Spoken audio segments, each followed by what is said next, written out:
saatichu oda kormi marachu ashama jenne jirra ashama naada keenya itti aansuudha yooyaa olle oltanii isinin jedha amma immoo ragaalee adda addaa kan kuush eenyu akka ta'e mirkaneessu Oromoon immoo eenyu akka ta'e kan dhugoomsu seenaalee adda addaa walitti funaanee dhufee jira. Funaansi sun immoo nuti akka guddaa taanee fi eenyummaan keenya hangam sadarkaa addunyaatti guddaa akka ta'e kan nu mirkaneessudha. Akkuma mata dura irratti isinitu yaaleef horteen kuush yookaan hiddi latiinsa kuush baay'ee guddaadha. Isa kana keessaa immoo kuushummaa kan akka gaariitti calaqqisu sadarkaa tokkoffaatitti hortee kuush keessaa Oromoodha. Oromoon hafuura kuushii fi aadaa hooda fi safuu kuushin kan sossa'u kan sadarkaa addunyaatitti beekamu akka ta'e ragaan anamma qabadhee dhufe isiniif ibsa. Na jala bu'aa na hordofaan isiniin jedha. Tole akka nama hordoftaa jirtan abdiin qabaa.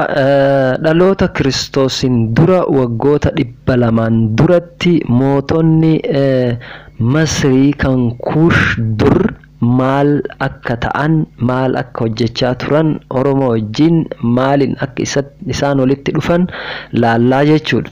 Innis maalinni mootonni kuush kan Masrii duraanii hanga mootota 13ffaatitti hariiroon walitti dhufeenya haasawa yookaan moggaasa jechaa Oromoo wajjin akkaataa isaan itti walitti dhufan tokko lama jennet babbaysinee walitti himna. Tokkoffaan ilmi intala Tutmos kan dhaloota Kiristoos dura waggaa 1400 dura jiraachaa ture mootichi sadaffaa Amano Hotepo haadha kan taate mootittiin Naapata Merowe maqaan ishii afaan Oromoo irraa akka moggaafame seenan nuuf addeessee jira. Mee akkamitti Meroween fakkeenyaaf meetummaa jedhamti. Meetii meetoo maqaa kanarraa kan dhufeedha jechuudha.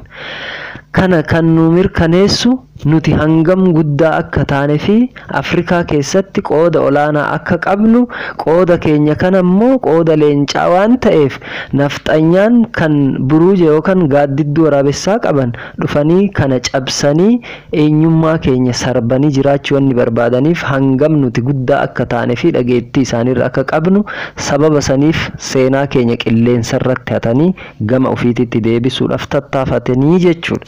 Inni lammaffaadha.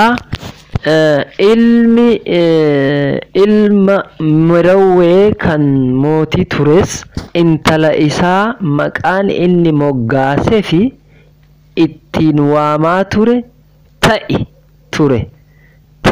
ture jechuudha.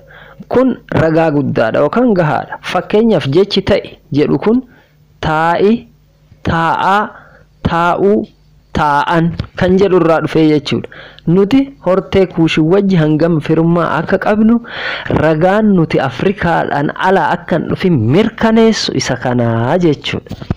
Inni akka ragaatitti marsaa lammaffaadhaaf isiniif dhiyeessu ta'i kan jedhu kun ta'e, ta'an, taate, ta'e, ta'uu fi ta'an.